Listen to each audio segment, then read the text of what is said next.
I've been an educator for since I was 3. Since I was about, there's research out there that says that when you think back to your childhood and the things that you used to do, like either play, like act like a teacher, or some of the things that you really enjoyed, if you enjoyed building things, like a lot of Legos, that we kind of can look back to the pieces that we really enjoyed in childhood. Well, since I was 3 years old, I always had my classroom, I always had my students, and I was always practicing teaching something. Some of my favorite moments have been when I was in school. I remember how much I loved when my teacher in first grade would pick up the book like this, and you could see her nails and her hands, and how she read so with such great expression and made stories come alive. She could even make the Dick and Jane books come alive. For those of you, I'm dating myself a little bit, but for those of you who have ever read Dick and Jane books, but I've always loved reading. My passion is writing. My passion is teaching. My passion is urban leadership. And I am really also, I enjoy singing, but I really enjoy, transformational speaking. And also, I love God, and I want to please Him more each day with my life. So that's just a little bit about me. The more you join me in this journey, I'll share more. I'm a poet. At this time, just like I've been reading different genre, I'm starting to really flow into beginning to do some writing. I've written a book, Letting Go, poems, songs, and essays of healing and restoration. It is available on Amazon. Author named Dr. Hope O'Neill, and it's a book that's been written basically for women by a woman, and it talks about the 4 stages the stages from awakening to letting go to celebrating. So sometimes in these talks I'll share story times or pieces of the book, because as I explore this journey of becoming healthy, healed, and whole, I also want to share some of the pieces of my life that explain, I think, why I've been so much better at taking care of other people than taking care of myself.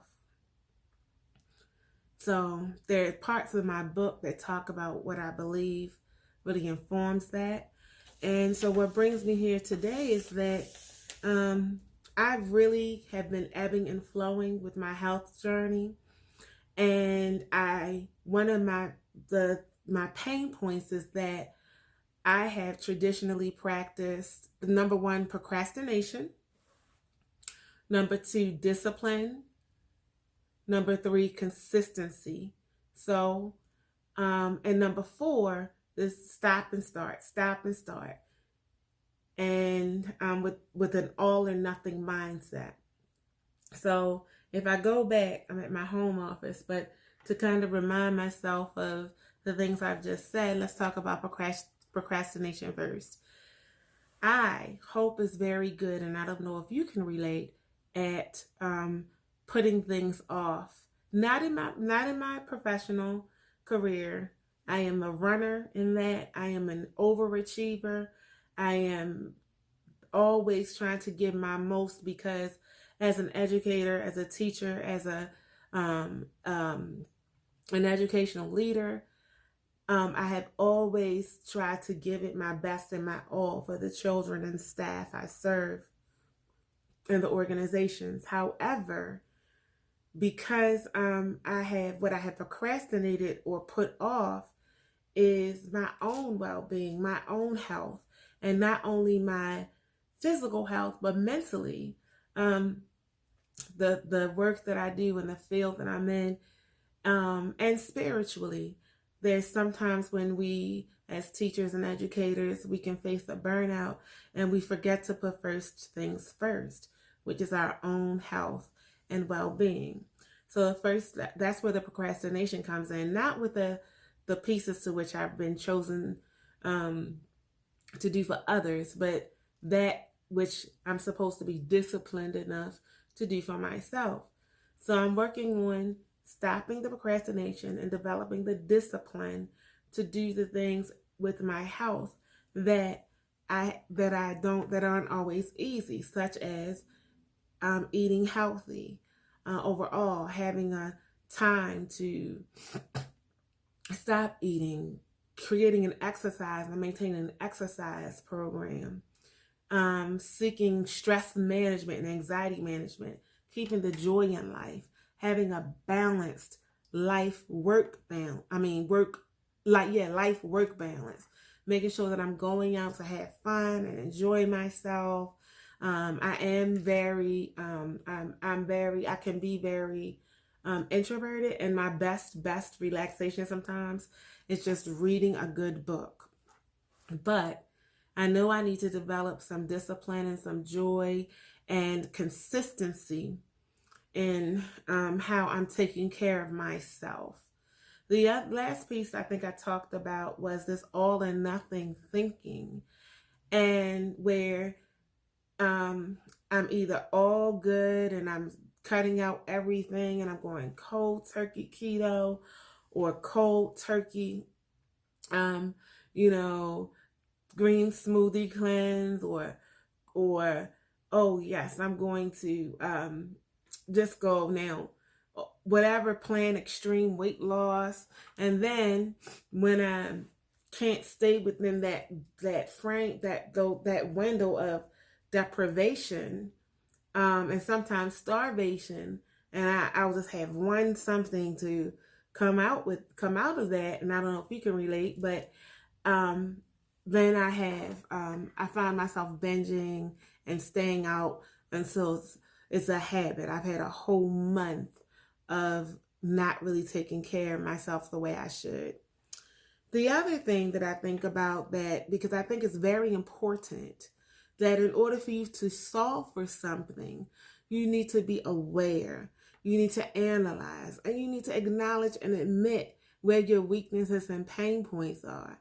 So I'm going to use this channel and this blog, and I want to encourage us to think about, from where we're starting, really taking a look in the mirror and analyzing and being truthful about what are these things. And what it really comes down to is mindset and what's going on in our minds. And so I think that the one thing that can happen for me in my mind is this relationship between stress and emotional eating. So I can be an emotional eater if I'm stressed out, or even if I'm bored. It's just like, for most of my life, food and eating has become something that I've really used to medicate, to just relax. It's not the right relationship. You hear these the sayings of eat to live, don't live to eat. Like, food should be like our fuel, our source, but it shouldn't be like, an idol, or or something that we just, like it's a main player in my life. So and even if that were the case, that it would happen, because some of us are just foodies, but it's about the choices that we make and still having the discipline. So as I'm articulating just in the beginning of this video a little bit about myself and the awareness I've developed over time about my eating patterns, habits, and the things that cause me to ebb and flow and come in and out of from one type of eating to another, I started by a colleague, gave me a book, a journal, Be Blessed and Bless Others. And I really believe in that, most in my natural way or in my heart, because God is like this. God has a heart of giving. And I know last year, and I'm still praying about unlimited generosity and just being able to be generous and give and bless others. So in this journal, I've decided to kind of track my thinking and my journey to wholeness and my journey to becoming, to losing this weight, and it will happen. But here are the reasons things that I'm specifically solving for. Diabetes runs in my family on both sides. It's on my mother's side and my father's side. On my mom's side, her mom and all of her sisters have it, but my mom doesn't have it. And we often talk about, Mom, what's going on with this? And some of it is the fact that for whatever reason, my mom is a natural no carb eat. My mom has probably never been to McDonald's. She does not eat fast food. She basically, what she likes to, her day is so, and always has been, even now, her day is so predictable as far as her food day. She'll have poached eggs and tea for breakfast or something. And then she'll have for lunch maybe some kale salad and shrimp. If she even eats lunch, she eats maybe 2 meals a day. But another part of her day is going to be the food. These are the foods in it: scallops, kale salad, shrimp. Sometimes I'm trying to think of what else is in her. But sometimes it's very Mediterranean. Sometimes she's just not a carb eater. She has not potatoes, fries, breads, never. So my mom, who is almost 70 years old, and I love her so much, she'll be 70 this year. My mom can still wear a nice Christian Louboutin. I think that's the way you say it. I definitely am not going to call them red bottoms because she can't stand it when people call the shoes that. But she can still wear a nice Louboutin heel. I'll get it straight next video if it's wrong. I definitely don't wear that. I'm a Payless girl who shops in Payless world. I'm joking, but I actually wear a lot of Skechers now, but I definitely not into St. John's and Louboutin and the other pieces that my mother loves. I'm just a real down to earth type of woman. But I say that to say that because of I went there to say that my mom is the only one who doesn't have diabetes. On my father's side, my father not only has diabetes on my dad's side, but it's really, really, it has led to amputations for several of my family members. And when you start becoming amputated as a diabetic, if you know, it starts with your toe, and then it moves to a part of the foot, and then it's like the cutting doesn't stop once it starts. So that's one thing I'm solving for. I do not want diabetes to kill me. I want to live. The other piece is that I've realized about myself over time that I really can't, the green smoothie diets or whatever, I love JJ Smith. I love the success that women have and men. And I have had success, but I haven't mastered maintaining it yet. So for me, and I don't know, I've heard of the blood type diet. I've read so many and been through so many others. But I am able to maintain when I have some carb in my life. So what I'm trying to do is not deprive myself of anything, but kind of cycle, like have days when I actually eat, and I think that's carb cycling, the baked sweet potato or the brown rice with meals, and other days when I don't. And so I have decided that I'm not doing any of the other diets that don't allow some, and I know there are carbohydrates and veggies as well, other vegetables, But I have decided that I'm going to put those complex carbs that, such as the sweet potato, the brown rice, I'm going to keep them in my diet. So I'm not doing keto and those other pieces. Even though I think you can if you still have the limited carbs with keto. But the other thing is that the variety is important to me. And I know that in the end, it's very important to think about calories out and calories and metabolism. So I will be using the Lose It app to track my calories every day. And my first goal I should hit by October of this year, which is simply to lose 50 pounds, the first 50. So in this community, I'm looking for support. I'm looking for encouragement. And I'm looking to create a community where we can focus on wellness and encourage each other. I'm solving for, I have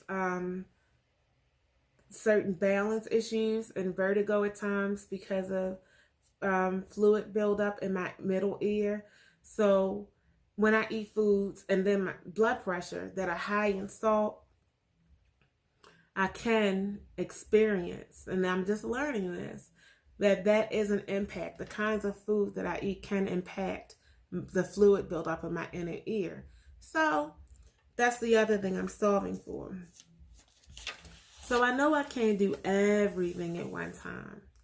So in the next 30 days, won't you join me as I focus on making sure I drink my water, meet my water goals each day, that I do not eat any processed foods. Number 2, that I eat healthy carbs and fewer than 80 grams a day. And the last 2 things are really the most important, because these other pieces are behaviors related to my eating habits. But these last 2 pieces, I'm really focusing on those 3 this month. But the last 2 pieces I need to focus on every single day of my life and for the rest of my life. And that is keeping my spiritual life together. Daily Bible reading, daily meditation and prayer, daily listening for the voice of God, and saying no to the foods and the behaviors and habits that are killing me. So it sounds like a lot, but what I've noticed that, for example, in going into quiet time and the Word with God, that He had me think about something that who would think that this has anything to do with weight gain but He had me pray about just stepping away from gossip, stopping gossip, don't listen to gossip. And I'm like, what in the world could that have to do, God, with my getting the healthy, with like losing this weight?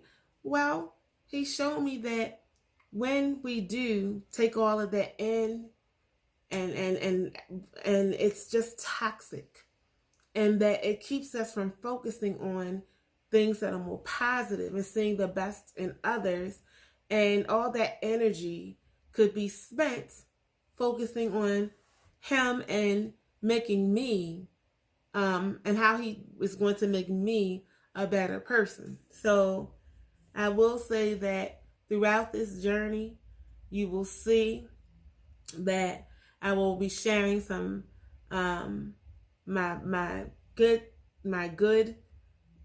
days, sharing my harder days, because I know this is not going to be a straight shot. I know that there will be some times of huge success and consistency, and there will be times when I might fall, but my comeback game is going to be better than my fall. So join me on this journey. Normally, I will begin with something just a quick word of encouragement or prayer or Bible. I'll share with you some insight from my own study. And this keeps me accountable to what God is showing me as a process, that I gotta have to put first things first.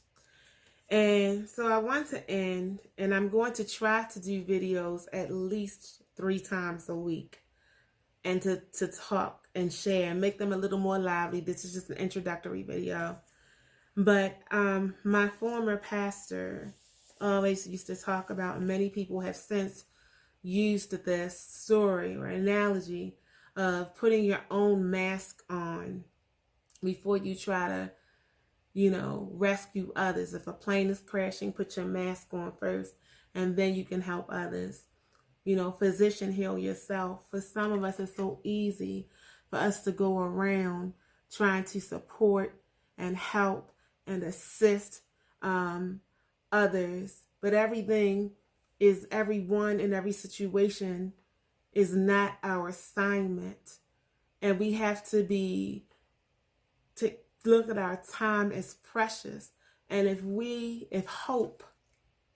Dr. Hope O'Neal is not taking care of herself, things only progress. I mean, aging is no joke. And I remember when I was 39 thinking, whatever.